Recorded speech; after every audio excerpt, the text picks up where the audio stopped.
What is going on, everyone? Welcome back to the Corey Austin Theorem, where I talk about Kratom, a little bit about 7-hydroxy on here. And listen, I'm just a guy giving my opinion on things, okay? So nothing that I say on here can be considered a fact. It's all opinion. Everyone who has a history with substances like this has a different experience than the next person, right? From one person to another, their experiences with these substances and other substances like them or similar to them are all different. They all vary from one person to another. This is not a cookie cutter, one size fits all sort of situation. So for anybody who thinks that that's what I'm doing on here, I'm coming down here laying down the law, this is the way it is, everybody who uses it is completely and utterly twisted out on it. Everyone is going down the shitter and is going to have to end up going to a detox facility, like I did a few months back for 7-hydroxy. No, I'm not saying that. Everyone, there's different levels of addiction. There are people that we wouldn't consider addicted, right? There are people that take stuff like Kratom and are seemingly, at least, in complete control of their use of Kratom, right? I'm not talking to those people. This channel is not really for those people, right? This channel is geared more towards people who tend to go a little bit overboard with substances like that, or at the very least have to watch their step, have to be somewhat careful about how they move when it comes to something that has kind of an opiate sort of effect to it, right? And with that said, this is also a channel where I just give my opinion. Nothing is law on here, and very little is fact, if I'm being honest with you. It's just a guy who has some experience with this sort of thing, giving his own account, his own opinions. I'm letting you guys know this is how these things affected me, this is what I dealt with, and a lot of people relate to it. A lot of people take an opposite stance, an opposite position to what I say on here. I get a little bit of both. Like I said, this channel's geared more towards people who have trouble controlling substances like this. So I get more people agreeing than I do, naysayers or trolls. But, I think that just has to do with the nature of the channel and, kind of I guess you could say, the set of particular subscribers and people who listen to this sort of content. But this channel is also led a little bit by you guys, because it happens quite often that I'll read a comment by someone and then I'll say, you know what, that's good, I want to talk about that. That's what I'm going to do today. Before we get started, if you would hit that subscribe button. If you get something out of hearing this sort of content, someone just giving their experiences on this sort of thing, not speaking from a place of judgment from about anything regarding the substances, but simply just opening up the floor to discussion and saying, this has been my experience, maybe you can relate, maybe you can't, maybe something that I'm gonna say is going to strike a chord with you or hit a nerve with you and help you in some way. And if you find this channel to be helpful in that way, subscribe if you would, and like the video. Do that too. So point of discussion that was brought up recently, I had somebody message me and said, hey, I'm taking 7-hydroxy one time per week, once a week. Do you think that I will become dependent upon 7-hydroxy, taking it once a week? That is a very layered and complicated answer, but I will say, in my opinion, no. I doubt very seriously if taking something one time per week that you will develop any sort of physical dependency on that particular thing. Now, with that said, I do think, especially with something like 7-hydroxy, is kind of a dangerous place to be. And I would like to outline the difference here before I get started talking about this between Kratom and 7-hydroxy. 7-hydroxy is not Kratom. Now, a lot of people get way down in the weeds on this because I've made the mistake. Well, I wouldn't even call it a mistake. I've called 7-hydroxy a Kratom product before and got just straight dragged right on through the coals.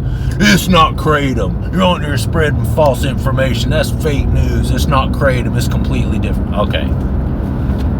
It's not Kratom. But the alkaloids that are found in Kratom that give you the high, give you the euphoria, have been isolated, upscaled, and made significantly stronger than what is naturally found in Kratom.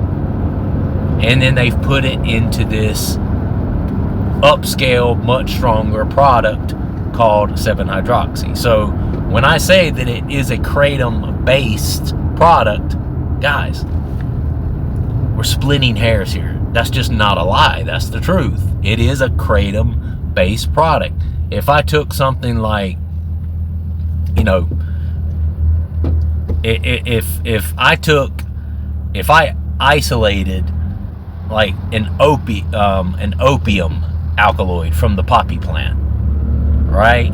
And then I upscaled it and in a lab, and I made a tablet that is, by example, 10 times, 20 times, 50, 100 times stronger than what would naturally be found in the poppy plant.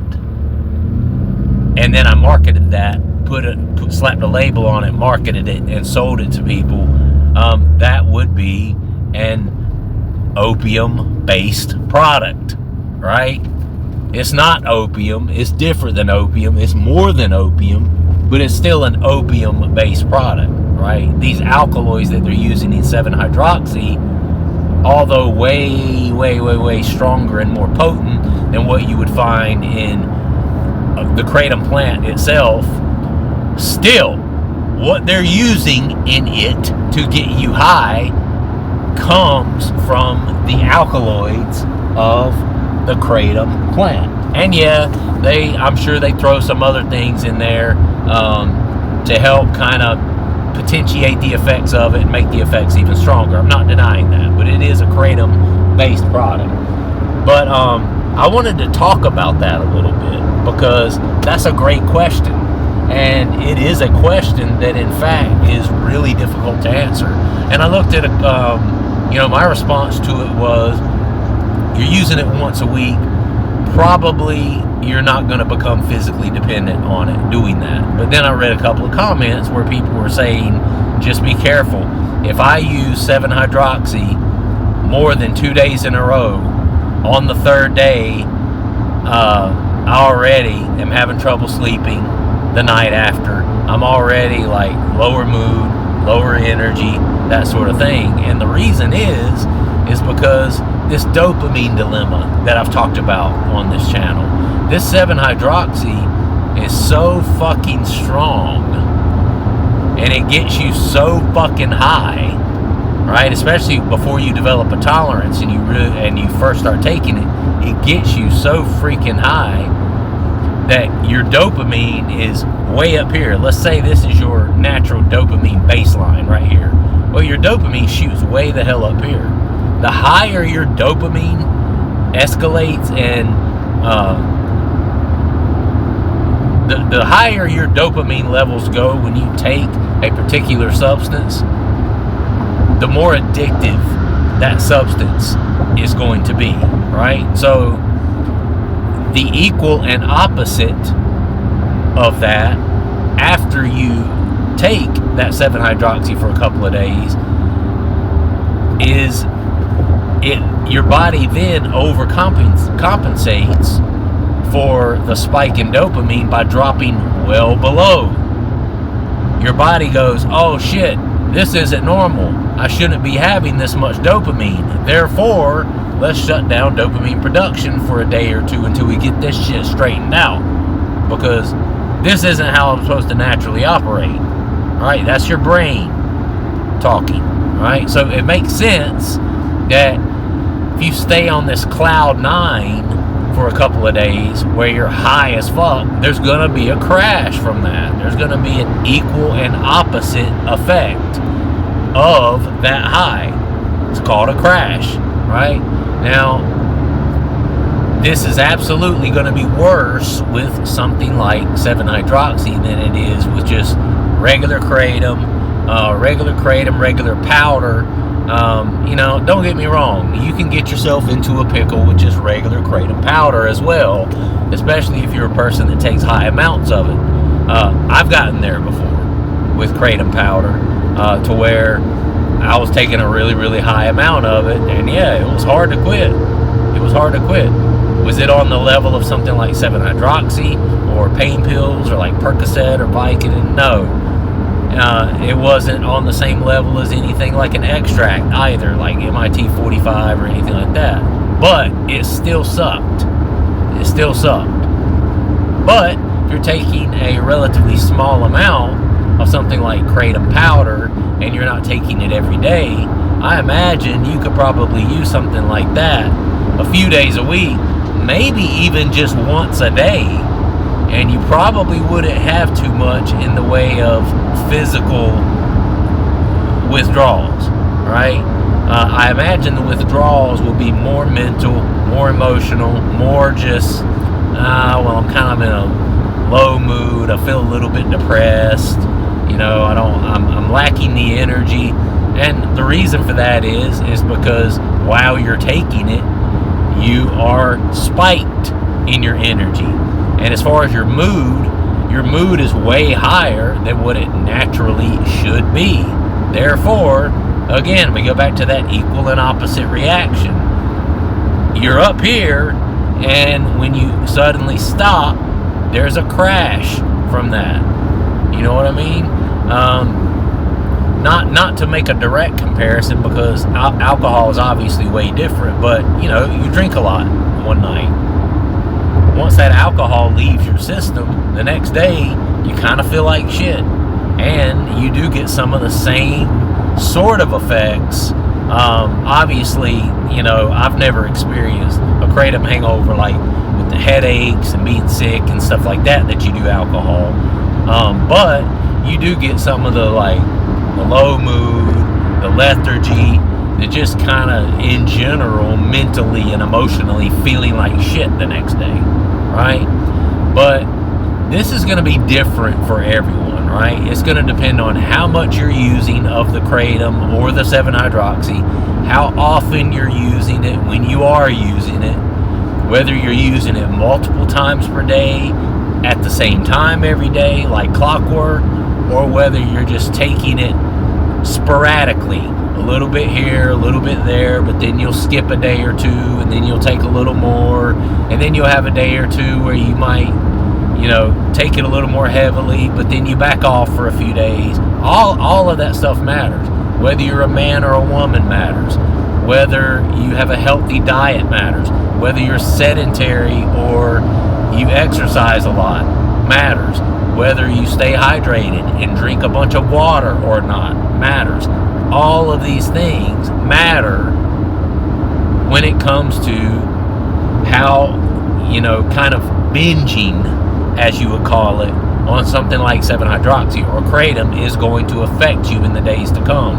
Now, I think if you binge on it, now if you just take it once, like, okay, this is my one time per week that I'm taking it, I don't see you having a lot of backlash or negative rebound consequences from that. I just don't really see that. That would seem odd to me if somebody were honestly, truly just taking it one time per week. I'm not talking about one day where you just go ham with it and you take a shit ton in one day. You're probably going to have a day or two of kind of feeling like shit after that. But I'm talking about just once. One day out of the week, there's one time out of that one day that you take the 7-hydroxy. I don't see there being a lot of negative backlash from that. But if you start getting into, you're taking it every day, and certainly if you're taking it multiple times per day every day, I would say after about a week, 2 weeks straight of doing that, you're probably going to start seeing some negative effects of trying to quit taking it. And that goes for just the regular Kratom powder as well. After a couple of weeks doing it every day, multiple times per day, it's probably going to suck a little bit when you go to stop. Again, that's going to depend on how long you've been doing it, how much you're taking it, and all these other factors that I mentioned. Okay, the 7-hydroxy, because it's so extremely strong and powerful, I do believe that point comes much quicker with 7-hydroxy. And I'll be quick because I gotta go. But a few months ago, when I went to detox for the 7-hydroxy, I shared my story on it. I went out of town for a few days to the mountains with my wife, bought some of the 7-hydroxy. For about 4 or 5 days straight, I used the 7-hydroxy.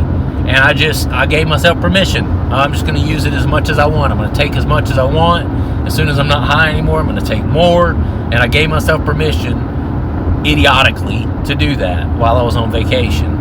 Well, when I came back from that vacation and I went to stop taking it, I was already severely depressed. I was already very, very lethargic. I was already having trouble sleeping.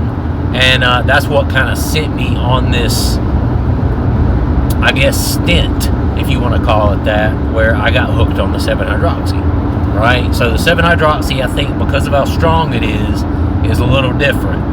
I think if you take that more than just, like the guy said in the comments, more than a couple of days, more than a few days in a row, taking that 7-hydroxy, especially if you're a person that tends to abuse substances like this, I will say that's no bueno for you. You're getting into uncharted territory, scary territory, and I will say be careful with that.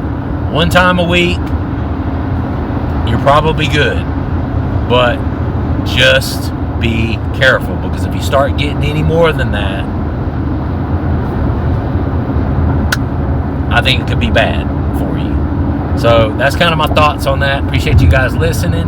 If you would, please do subscribe to the channel, like the video, comment down below, let me know your experiences with this particular thing.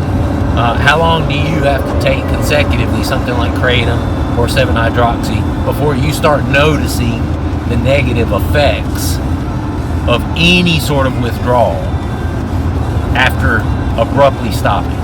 Let me know in the comments. Love you guys very much. I will see you on the next one. Thanks so much for watching. Peace.